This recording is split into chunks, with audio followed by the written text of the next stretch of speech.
ज्येष्ठ मास के बड़े मंगलवार की व्रत कथा। हनुमान जी को पराक्रम, बल, सेवा और भक्ति के आदर्श देवता माने जाते हैं।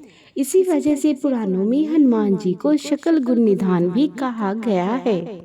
गोस्वामी तुलसीदास ने भी लिखा है कि चारों जुग प्रताप तुम्हारा है, प्रसिद्ध जगत जगत उजियारा। इस चौपाई का अर्थ है कि हनुमान जी एक लौते ऐसे देवता हैं जो हर युग में किसी न किसी रूप गुणों के साथ जगत के लिए संकट मोचन बनकर मौजूद रहेंगे। शास्त्रों में कहा गया है कि हनुमान जी की सेवा करने और उनका व्रत रखने से उनकी विशेष कृपा अपने भक्तों पर बनी रहती है।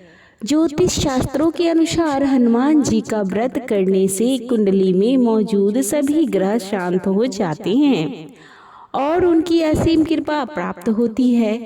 अपने भक्तों पर आने वाले हर संकट को हनुमान जी दूर करते हैं। संतान प्राप्ति के लिए हनुमान जी का व्रत फलदायी माना जाता है। इस व्रत को करने से भूत, प्रेत और काली शक्तियों का प्रभाव नहीं पड़ता है। मंगलवार का व्रत करने से सम्मान, साहस और पुरुषार्थ बढ़ता है। अब आइए सुनते हैं हनुमान जी की कथा। व्यास जी ने कहा, एक बार नैमिषारण्य तीर्थ में 80,000 मुनि एकत्रित होकर पुराणों के ज्ञाता श्री सूत जी से पूछने लगे, हे महामुनि, आपने हमें अपने पुराणों की कथाएं सुनाई है, अब कृपया करके हमें ऐसा व्रत और कथा बताइए जिसके करने से संतान की प्राप्ति हो तथा मनुष्य को रोग, शोक, अग्नि, सर्व दुख आदि का भय दूर हो सके। क्योंकि कलयुग में सभी जीवों की आयु बहुत कम है, फिर इस पर उन्हें रोग, चिंता के कष्ट लगे रहेंगे तो फिर वह श्री हरि के चरणों में अपना ध्यान कैसे लगा सकेंगे। श्री सूत जी बोले, हे मुनि, आपने लोक कल्याण के लिए बहुत ही उत्तम बात पूछी है। एक बार युधिष्ठिर ने भगवान श्री कृष्ण से लोक कल्याण के लिए यही प्रश्न किया था। भगवान श्री कृष्ण और युधिष्ठिर का संवाद तुम्हारे सामने कहता हूँ, ध्यान देकर सुनो। एक समय पांडवों की सभा में श्री कृष्ण जी बैठे हुए थे। तब युधिष्ठिर ने भगवान श्री कृष्ण से पूछा कि हे प्रभु गोविंद, आपने मेरे लिए अनेकों कथाएं सुनाई है, आज आप कृपया करके ऐसा व्रत या कथा सुनाइए जिसके करने से मनुष्य को रोग, चिंता का भय समाप्त हो और उसको पुत्र की प्राप्ति हो। हे प्रभु, बिना पुत्र के जीवन व्यर्थ है। पुत्र के बिना मनुष्य नरकगामी होता है। पुत्र के बिना मनुष्य पितृऋणी से छुटकारा नहीं पा सकता और न ही उसका पुत्रगण नामक नरक से उद्धार हो सकता है। अतः पुत्रदायक व्रत बताएं। श्री कृष्ण भगवान बोले, हे राजन, मैं एक प्राचीन का इतिहास सुनाता हूँ, आप उसे ध्यान पूर्वक सुनो। कुंडलपुर नामक एक नगर था, उसमें नंदा नामक एक ब्राह्मण रहता था। भगवान की कृपा से उसके पास सब कुछ था, फिर भी वह दुखी था। इसका कारण यह था कि ब्राह्मण की स्त्री सुनंदा के कोई संतान न थी। सुनंदा पतिव्रता थी, भक्ति पूर्वक श्री हनुमान जी की आराधना करती थी। मंगलवार के दिन व्रत करके अंत में भोजन बनाकर हनुमान जी को भोग लगाने के बाद स्वयं भोजन करती थी। एक बार मंगलवार के दिन ब्राह्मणी गृह कार्य की अधिकता के कारण हनुमान जी को भोग न लगा सकी, तो इस पर उसे बहुत दुख हुआ। उसने कुछ भी नहीं खाया और अपने मन में प्रण किया कि अब तो अगले मंगलवार को ही हनुमान जी का भोग लगाकर अन्न जल ग्रहण करूंगी। ब्राह्मणी सुनंदा प्रतिदिन भोजन बनाती, श्रद्धा पूर्वक पति को खिलाती, परंतु स्वयं भोजन नहीं करती और मन ही मन श्री हनुमान जी की आराधना करती थी। इसी प्रकार 6 दिन गुजर गए और ब्राह्मणी सुनंदा अपनी निश्चय के अनुसार भूखी प्यासी निराहार रही। अगले मंगलवार को ब्राह्मणी सुनंदा प्रातःकाल ही बेहोश होकर गिर गई। ब्राह्मणी सुनंदा की इस असीम भक्ति के प्रभाव से श्री हनुमान जी बहुत प्रसन्न हुए और प्रकट होकर बोले, सुनंदा, मैं तेरी भक्ति से बहुत प्रसन्न हूँ। तू उठ और वर मांग।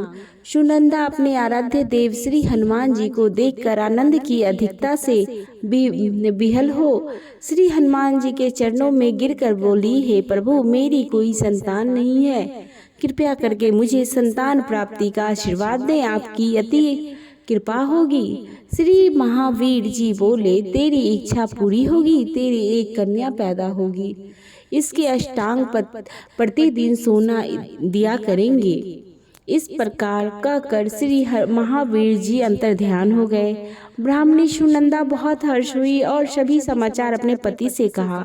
ब्राह्मण देव कन्या का वरदान सुनकर कुछ दुखी हुए, परंतु सोना मिलने की बात सुनी तो बहुत प्रसन्न हुए। विचार किया कि ऐसी कन्या के साथ मेरी निर्धनता भी समाप्त हो जाएगी। श्री हनुमान जी की कृपा से वह ब्राह्मणी गर्भवती हुई और 10वें महीने में उससे बहुत ही सुंदर पुत्री प्राप्त हुई। यह बच्ची अपने पिता के घर में ठीक उसी तरह से बढ़ने लगी जिस प्रकार शुक्ल पक्ष की चंद्रमा बढ़ती है। 10वें दिन ब्राह्मण ने उस बालिका का नामकरण संस्कार किया। उसके कुल पुरोहितों से उस बालिका का नाम रत्नावली रखा, क्योंकि यह कन्या सोना प्रदान किया करती थी।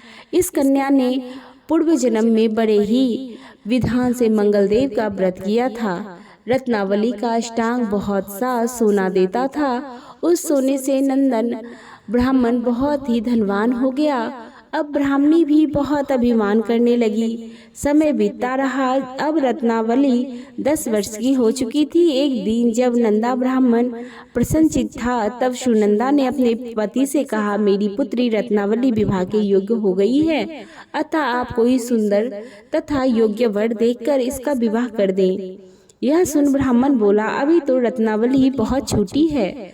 तब ब्राह्मणी बोली, शास्त्रों की ज्ञाता की कन्या 8वें वर्ष में गौरी, 9 वर्ष में राहिणी, 10वें वर्ष में कन्या, इसके पश्चात रजस्वला हो जाती है। गौरी के दान से पाताल लोक की प्राप्ति होती है, राहिणी के दान से बैकुंठ लोक की प्राप्ति होती है, कन्या के दान से इंद्रलोक में सुखों की प्राप्ति होती है। हे स्वामी, अगर रजस्वला का दान किया जाए तो घोर नरक की प्राप्ति होती है। इस पर ब्राह्मण बोला, अभी तो रत्नावली मात्र 10 ही वर्ष की है और मैंने तो 16 साल की कन्याओं के विवाह में करवाए हैं, अभी जल्दी क्या है। तब ब्राह्मणी सुनंदा बोली, आपको तो लोभ अधिक हो गया लगता है। शास्त्रों में कहा गया है कि माता पिता और बड़ा भाई रजस्वला कन्या को देखते हैं तो वह अवश्य ही नरकगामी होते हैं। तब ब्राह्मण बोला, अच्छी बात है, कल मैं अवश्य ही योग्य वर की तलाश में अपना दूत भेजूंगा। दूसरे दिन ब्राह्मण ने अपने दूत को बुलाया और आज्ञा दी कि जैसी सुंदर मेरी कन्या है वैसा ही सुंदर वर उसके लिए तलाश करो। दूत अपने स्वामी की आज्ञा पाकर निकल पड़ा। पंपाई नगर में उसने एक सुंदर लड़के को देखा। यह बालक एक ब्राह्मण परिवार का बहुत गुणवान पुत्र था।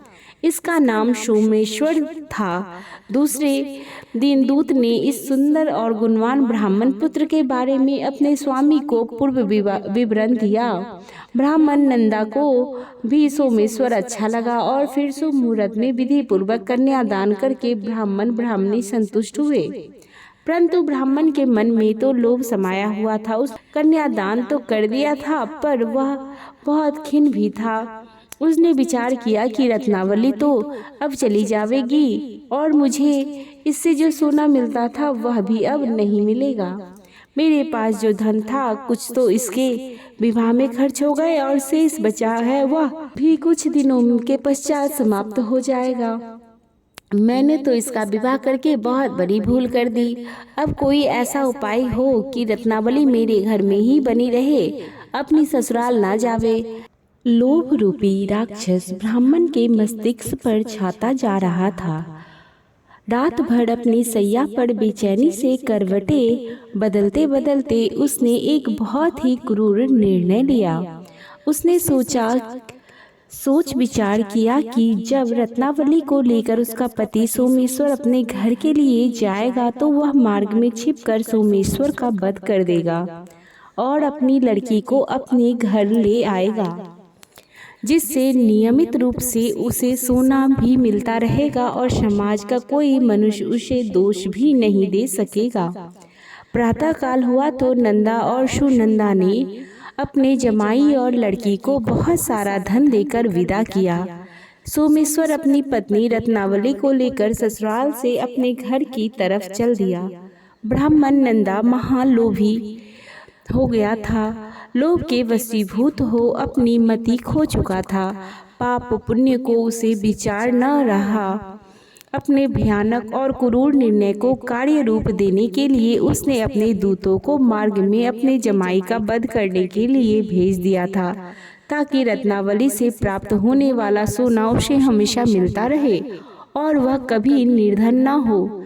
ब्राह्मण के दूत ने अपने स्वामी की आज्ञा का पालन करते हुए उसके जमाई सोमेश्वर का मार्ग में ही वध कर दिया।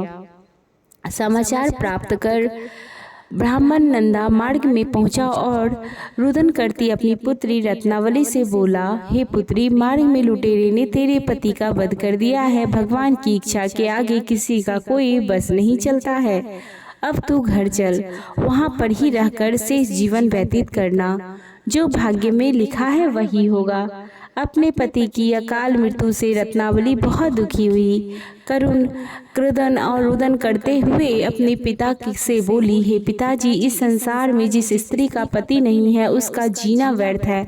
मैं अपने पति के साथ ही अपने शरीर को जला दूंगी और सती होकर अपने इस जन्म को, माता पिता के नाम को तथा सास ससुर के यश को सार्थक करूंगी। ब्राह्मण नंदा अपनी पुत्री रत्नावली के वचनों को सुनकर बहुत दुखी हुआ। वह मन ही मन विचार करने लगा, मैंने व्यर्थ में ही जमाई का वध का पाप अपने सिर पर लिया है। रत्नावली तो उसके पीछे अपने प्राण तक देने को तैयार है। मेरा तो दोनों तरफ से मरण हो गया। धन तो अब मिलेगा नहीं, जमाई वध के पाप के फलस्वरूप यम यातना भी भुगतनी पड़ेगी। यह सोचकर वह बहुत खिन्न हुआ। सोमेश्वर की चिता बनाई गई।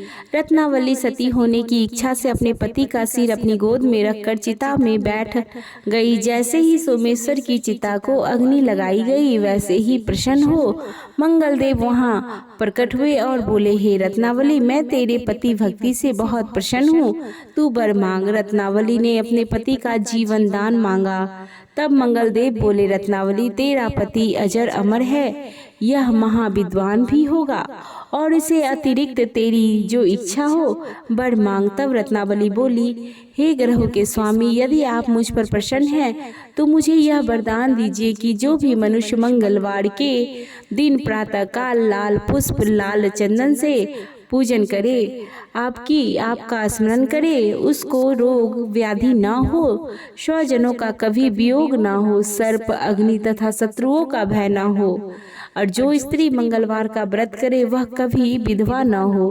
मंगलदेव तथास्तु कहकर अंतर्ध्यान हो गए। सोमेश्वर मंगलदेव की कृपा से जीवित हो उठा।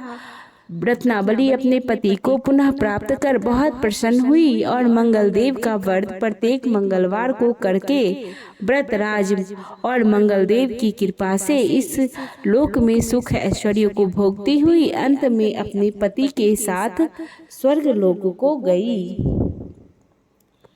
इसी के साथ मंगलवार व्रत कथा यहीं पर समाप्त होती है। वीडियो पसंद आए तो वीडियो को लाइक और शेयर करना बिल्कुल भी ना भूलें। अभी तक हमारी कथा के साथ जुड़े रहने के लिए आपका धन्यवाद।